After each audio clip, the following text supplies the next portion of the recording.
pembangunan ini insya Allah akan berakhir di November.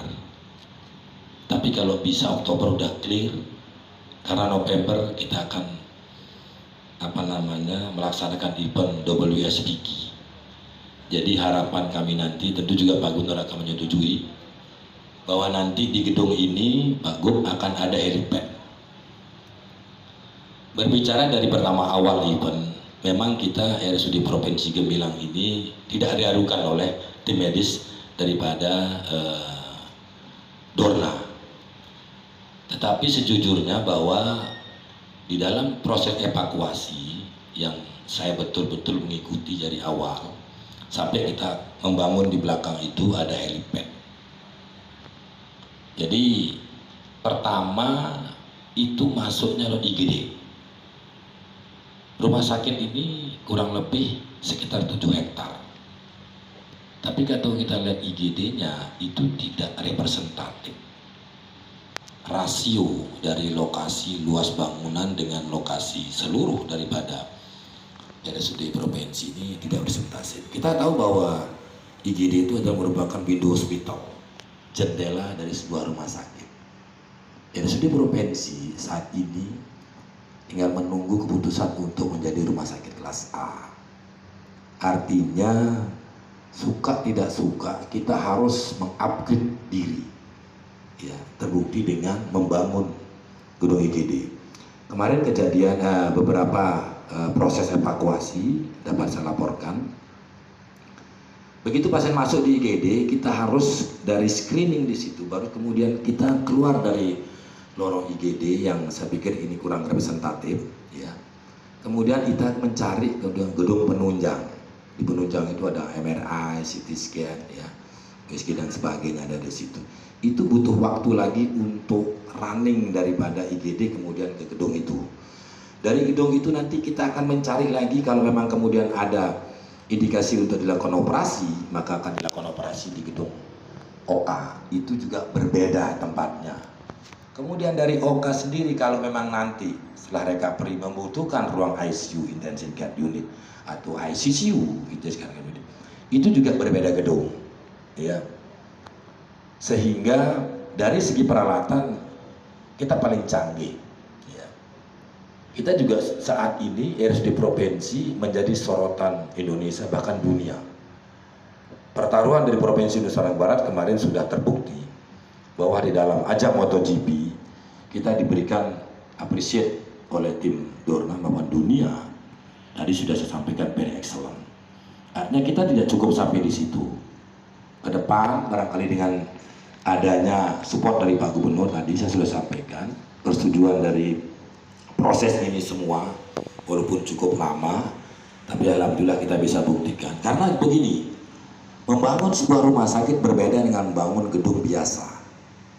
Kalau membangun gedung rumah sakit itu nggak bisa parsial, nggak bisa depannya doang, nggak bisa belakangnya doang, nggak bisa. Itu harus dibangun secara komprehensif. Sehingga kenapa kita tidak menggunakan APBD? Ya memang harus seperti itu. Kalau kemudian kita ingin hebat dan bisa disejajarkan oleh rumah sakit di nasional dan internasional lainnya, memang harus kita berbuat sesuatu yang wah. Ya. Dengan cara membangun ini, saya pikir, saya yakin, bahkan nanti izin Pak Gub, di samping IGD terpadu menjadi backup dari seluruh kegiatan yang ada di Nusa Tenggara Barat. Sebentar lagi, insya Allah di bulan Juni kita akan melaksanakan kegiatan event dunia MXGP, sudah ditunjuk juga sama Pak Gubernur nanti di Pulau Samota. Itu juga menjadi tanggung jawab dari Provinsi Nusa Tenggara Barat, khususnya dari medikalnya saya. Itu juga nanti akan menjadi RSUD provinsi, akan menjadi rujukan. Ya. Nah, mudah-mudahan tahun ini selesai dan saya berharap terkait dengan medis kita bisa bisa selesaikan di sini.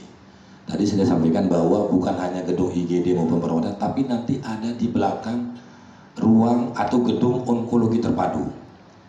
Saya jelaskan sedikit bahwa di Nusa Tenggara Barat, di Indonesia Timur, itu hanya RSUD Provinsi Gemilang yang memiliki pelayanan kemoterapi dan radioterapi. Oh, tangan dulu, ya. Jadi tidak berlebihan. Kemudian kalau 6 gedung nanti Pak Gub, kita hajarkan semua full untuk kegiatan pelayanan onkologi terpadu. Jadi Indonesia Timur seperti NTT juga belum punya. Jadi mereka kalau dari timur itu harus ke Bali dulu.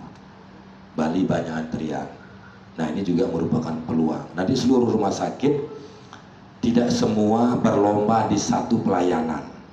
Jadi masing-masing rumah sakit nanti akan kita berikan satu layanan unggulan. Nah, salah satunya adalah di RSUD Provinsi akan mengembangkan layanan onkologi terpadu, di mana nanti akan ditangani oleh dokter-dokter yang memang expert, ya para konsultan di situ. Dan kita tahu bahwa cancer ini juga masih menjadi penyumbang tertinggi, ya penyakit yang ada di Indonesia maupun tingkat kematiannya. Oleh sebab itu kalau kita di barat sudah ada Darmais, kemudian di timur kita akan membuat Darmais yang ada di timur, yaitu di RSUD Provinsi. Mudah-mudahan insya Allah dengan support Pak Gubernur itu bisa terrealisasi dan tahun ini juga bisa beroperasional. Berbicara cancer secara psikis, ya pasien-pasien yang sudah terdiagnosis dengan cancer secara psikis pasti down. Oleh sebab itu nanti dengan adanya gedung onkologi terpadu ini kita akan berikan layanan yang berbeda, ya artinya nanti di situ pasien-pasien di situ disilakan kita buat kayak sejenis teater, ya jadi ruang tunggunya seperti di lounge daripada bandara.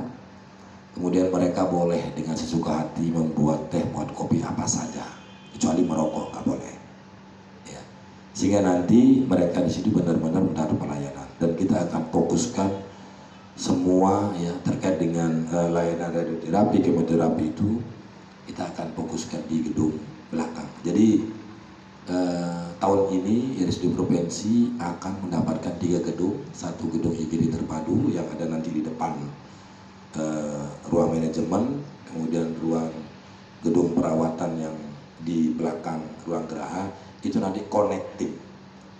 Jadi kalau dengan ada kasus nanti yang ada evakuasi, jadi kita tidak perlu lagi kemana-mana. Dari misalnya ada accident yang ada di di Mandalika, itu akan langsung mendarat di atas gedung di lantai 9 helipad. Kemudian nanti di situ akan di breakdown sesuai dengan kebutuhan. Kita screeningnya di IGD, udah bila mana diperlukan lanjutan pemeriksaan akan naik ke gedung penunjang. Bila perlu nanti dilakukan operasi akan dinaikkan lagi liftnya melalui lift. Itu di situ ada ruang koka, bahkan di situ ada ICU dan ICCU. Izin Pak Gum kemarin, kalau kita melihat saat ini masih di angka perbolehan 60.000 untuk penonton MotoGP. Kalau seandainya tahun depan pandemi sudah beralih menjadi endemi dan diberikan 100.000, dengan kondisi kemarin ini hanya masukan Pak Gub, perlu dipikirkan barangkali tidak mungkin akan kita lakukan evakuasi pasien melalui darat. Tidak mungkin, bisa mati di jalan. Artinya salah satu memang yang harus kita pikirkan melalui heli. Memang ini akan menjadi high cost. Tapi kemarin juga saya berpikir dan diskusi oleh teman-teman di medical, ada satu usul barangkali Pak Gub, nantinya di medical itu kita akan tambahkan penunjang seperti CT scan. Mudah-mudahan ada saat ini nanti atau mungkin ke depannya CT scan yang mobile, karena saat ini adanya cuma CT scan yang fix, artinya ditanam di situ. Karena kebanyakan dari case-case yang ada di medical kemarin, kita untuk melakukan pemeriksaan itu harus terbang heli dari dari Mandalika sirkuit kemudian ke RSUD Provinsi. Saya pikir ini kan buang-buang waktu. Tapi kalau kemudian ada CT scan mobile, bahkan mungkin kita akan bangun mini OK, saya pikir ini lebih efisiensi bagus, jadi tidak membuang-buang waktu. Mungkin itu yang bisa saya sampaikan, ya. Semoga nanti sebentar lagi kita melihat menyaksikan untuk pertemuan itu, dan mudah-mudahan pembangunan ini berjalan lancar dan sukses, dan segera bisa dimanfaatkan oleh masyarakat Nusa Tenggara Barat dan Indonesia. Terima kasih, kurang lebihnya mohon maaf. Wassalamualaikum warahmatullahi wabarakatuh.